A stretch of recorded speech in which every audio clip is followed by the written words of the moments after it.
What's going on, everybody? It's Childish back at it again, coming at you with episode 2 of our Ultimate Beginner's Guide series. Again, thank you guys so much for tuning into this series. Epic Butter and I have been having an absolute blast, and we're ready to jump right in. Epic Butter, how are we doing today again, boss?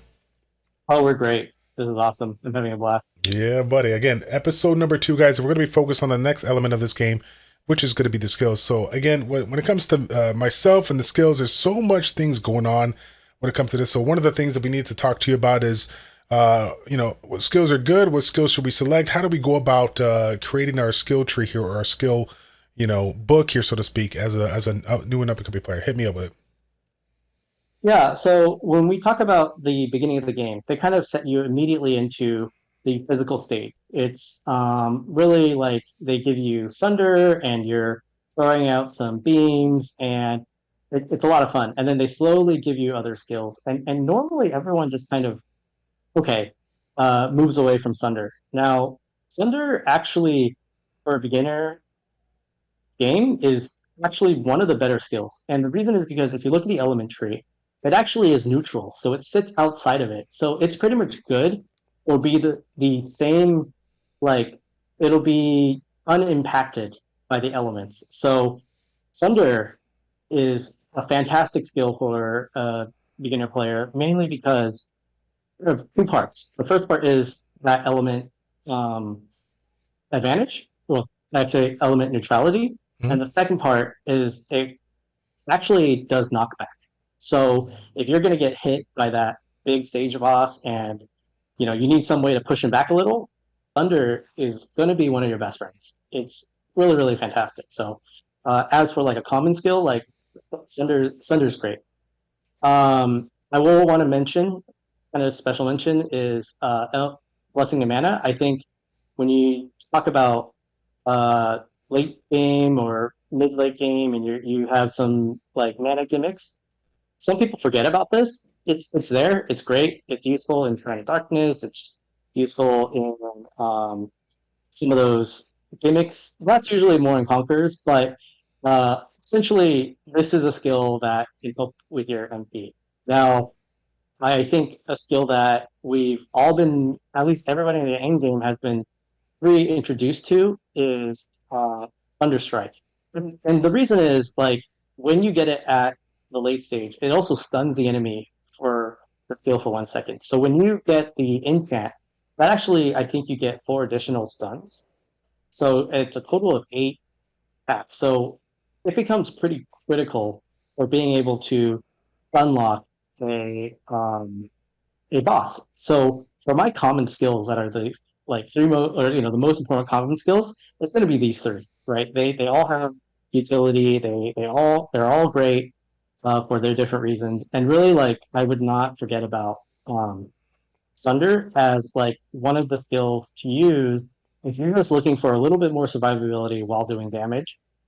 It just helps with that with the knockback, and it doesn't have like it doesn't have like a, oh, you have to get it to level 3 for a knockback. Like Thunderstrike, you have to get to like 8. And so in that context, it's a very linking skill, but I would say like don't forget about it. It's there. Okay. So I was going to say too, I guess one of the things that I want to point out there to the new players is that while we can look at skills that might be, common, rare, legendary, mythical, whatnot, it's not even just about the skill in and of itself. It's about taking a look at the evolution of it and some of the things that can do, because it seems like some of the evolution of the skills can be very, very crucial to, clearing content down the road. Yeah, yeah. So I did want to keep going through and having some more special mentions. So Swiftness gets a special mention because when you go through power, there are some powers where you just have to run around and survive. So this becomes like, oh yeah, I have a Swiftness skill.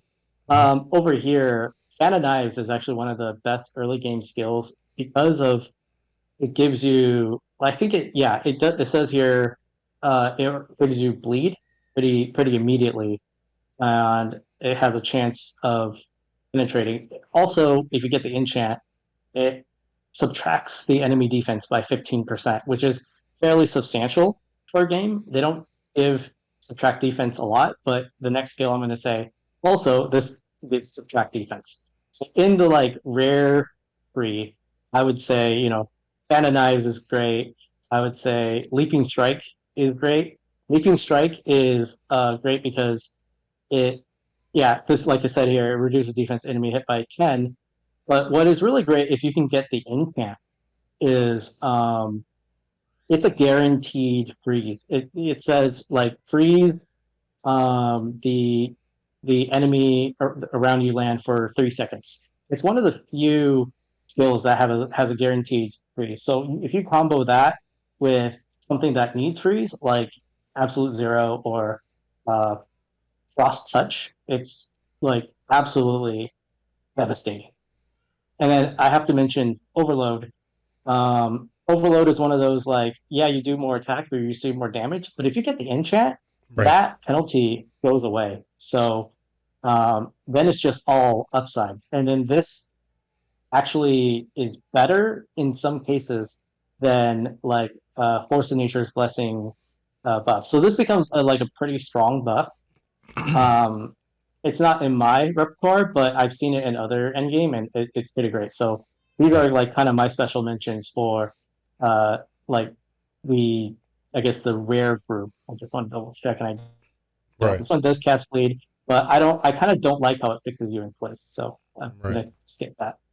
And when it comes to real quick, as you're going to the next ones, when it comes to that ability that provides the attack bonus there, that is stackable with like an ally skill that provides a buff for attack as well. So everything stacks. In that case, yes. So if you have like a if your ally can trigger bleed and you have a bonus to bleed, then yeah, that you that does that is impactful. Okay. Sounds good. So then when we go on to, I guess these are called the epic skills. I'm just gonna put these. Um, the current three that are kind of used are Glacial Gust, um, Axe Frenzy, and Frozen Sanctuary. And right now, these are used generally, and these two are kind of niche, and this one is kind of like a third, like, hey, I need to use a physical skill, like because the fact that it has a skill to land it hit by 50%, it does a lot more damage, and uh, critical hit. Interesting. I don't know if they slightly changed that. I feel like that used to be crit rate. Um, no, that may have changed. So I have to look into that again. I'm sorry. But either way, let's keep going with the epic skills, Glacial Gust and Frozen Sanctuary. These are kind of relevant for the guild raid boss because currently, like one of the gimmicks is the more you can freeze a guild raid boss, the more his break meter goes up. So these like these two skills with your enchant. This one gets freeze with this enchant. This one has freeze already, but its rate of freeze goes up with the enchant. Um, this becomes very, very good. And this Frozen Sanctuary is also very good for the game mode called Infinite Pots. And what you do is you have something that pulls everybody, all the pots in, and you have Frozen Sanctuary, so it smashes all the pots pretty much Gotcha. immediately as they spawn. So it's an AOE effect that is very, very good. Very cool. Yeah. And then finally, I want to bring up kind of the the legendary skills that you should probably pay attention to. Um, and it's going to be for me, Last Bastion, Meteor, Pain Lightning, and Goddess Blessing. Goddess Blessing is one of my favorite skills, so I'm going to start with that first. It for me, it buffs my attack. It with the incant, it gives you a 25% cooldown reduction, and it also restores my MP. So it's kind of like one of my big fixers of the game. It does it all as a Sure. stat, as kind of like balancing my character.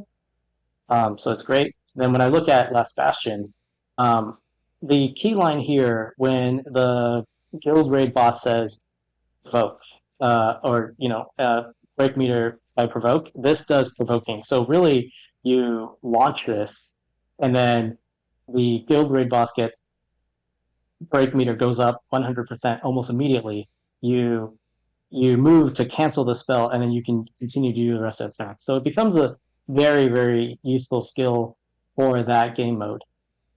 Meteor is important because it's one of the few ways to actually apply burn, and it's fairly powerful as an AOE attack. Unfortunately, it does get outclassed by Phoenix, but you'll have a hard time getting Phoenix in the early game, while Meteor will come up a lot quicker. Gotcha.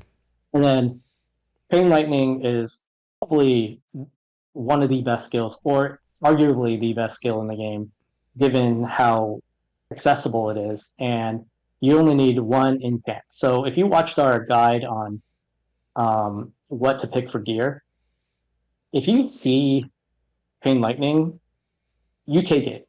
And if it's on a defense gear, I don't care what stats you have on it. You should be using it because it'll increase your damage by that much. Like Pain Lightning is one of those enchants that kind of breaks the rules a little bit. Now, if it's on an offense gear, you really kind of have to look at the trade off. Sure. But if it's on a defense gear, yeah, it's almost a slam. Put it in, use it, and just blast everyone away. Beat Thor. It's awesome. Good to know. Good And to know. and yeah, the big thing is that it also, as it hits, it restores MP. So if you have the infant, it hits, I think, up to 20 times. So it's pretty wild. Yeah, that was But say let me that check. thing I think I'm ramps in the up. shelter, so I don't. I'm in the shelter right now, so my enchants aren't actually counted into the calculation or the wording. So yeah, may strike the same enemy again. So I'm just gonna leave the shelter so we can get the full line, because um, as you are in the shelter, it takes away what you're wearing. So I'm just gonna check the skill here now, and it'll actually say like, oh, yeah, max the lightning may strike the same enemy again. So it actually adds the effect of the uh, enchant onto the skill itself when you're looking at it from the skill book. Gotcha. And let me ask you this because I know that one of the skills, I think it's that bullet skill that's at 100 level Mhm. 35 that is kind of similar to that where it's it shoots the chain lightning kind of shoots and it bounces off. But let's say you're fighting a single target dungeon and whatnot where you're going up against a boss, can it technically, the chain lightning, can it go like hit 10 times to that specific boss, or is it just a chance of hitting the same unit Yeah, versus this one just going straight to the. it yeah it counts. Oh It man, counts. that's crazy. Yeah, so That's it good to quickly know. becomes like one of the skills for like any like raid boss, any like if you can throw it on there, it's like so accessible. It's a fantastically designed skill. Good deal. Good deal.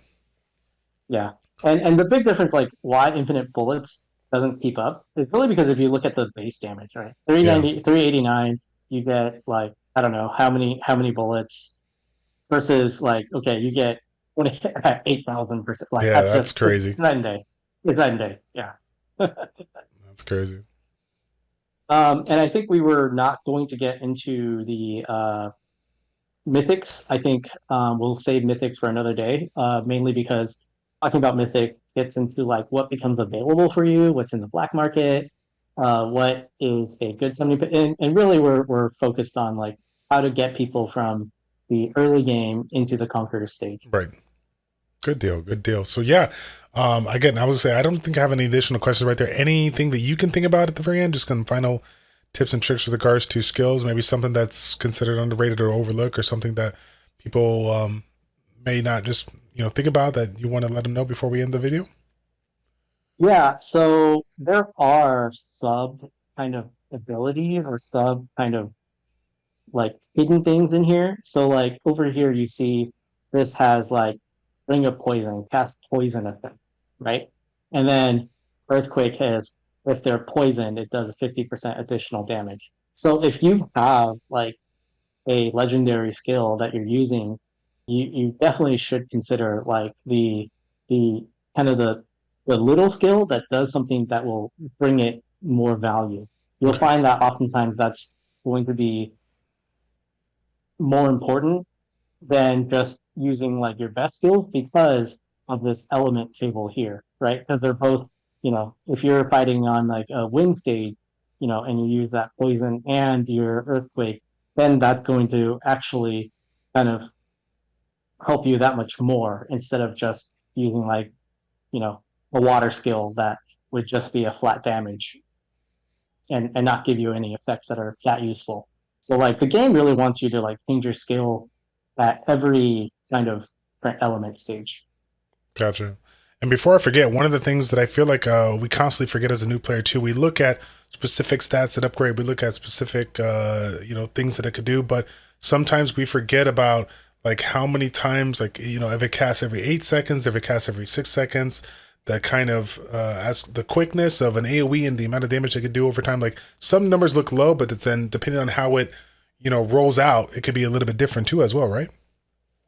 Yeah, absolutely. So this is why like I think Sunder is a little underrated at 3.5 seconds. 300 doesn't seem like a lot, but that's a knockback every 30 seconds. So ends up actually working really well in your favor, and it actually ends up like being pretty okay. Same with Thunderstrike every three seconds. So it's fast. It's fast damage. If you have element boost, it's great. It's just one of those things to keep in mind. And I want to say, don't ever feel like you're losing out on upgrading the skill, and then you have to like, oh, I'm not using it, so all of that for the weight they actually make it so that you have this unique effect. So every time you upgrade, a skill, your unique effect in your these go up, right? So I just upgraded a little bit, my skill damage went up a little bit, my HP went up a little bit, and so don't ever feel like you're losing out on upgrading. I would just upgrade the skills you're using. You go to the next stage, you swap them all out, and you do it again. You just upgrade them all again, and I think that's like kind of the best case scenario. Right, and kind of following you from that segment into that, obviously the focus of this is to learn the skills, which ones are viable, which ones you want to work on. As you work on these specific skills, when was the turning point for you to be like, okay, you know what, I got my skills in a specific amount that I want. Now let me go ahead and upgrade my other skills that I have so I can get a little bit more additional stats when it comes to those passive skills. Upgrade what you're using, and then go from there. And if you're thinking about um, like, oh, do I upgrade a mythic or an epic, or what to upgrade for the passive now that I've upgraded all my skills that Hmm. I'm using? Somebody actually put out an efficiency chart. Okay. So my advice before was like, yeah, upgrade your most legendary, your most like badass skills because the scale was much higher. But it turns out that I think the efficiency of upgrading, actually, and I have to double check this, but I do believe it may be um, blue or purple spells. Like the cost per upgrade is much better, I think, Okay. um, from like blue onward. Okay. Awesome. Awesome. Sounds good. Okay. Well, again, I think we're ready to close out episode 2 of our Ultimate Beginner's Guide to Soul Strike here, talking about the skills and everything there is to know about these ones and which ones are the ones to focus on as a new player here. Thanks again, Epic Butter, for coming on board. And as always, fam, if I haven't done it in the previous video, I'll make sure to let you guys all know Epic Butter does has a YouTube channel where he's provided a little bit of his tips and tricks for the community out there on specific things in the game. If you guys want to go ahead and check out those videos, I will leave a link in the description down below for that. Thanks again, Epic Butter. I appreciate you taking the time to make this video, boss. Thanks so much. Thanks for having me. All right. That's going to be it, guys. Thanks again for watching. Like, comment, subscribe, and we will see you guys all in the next one. Take care.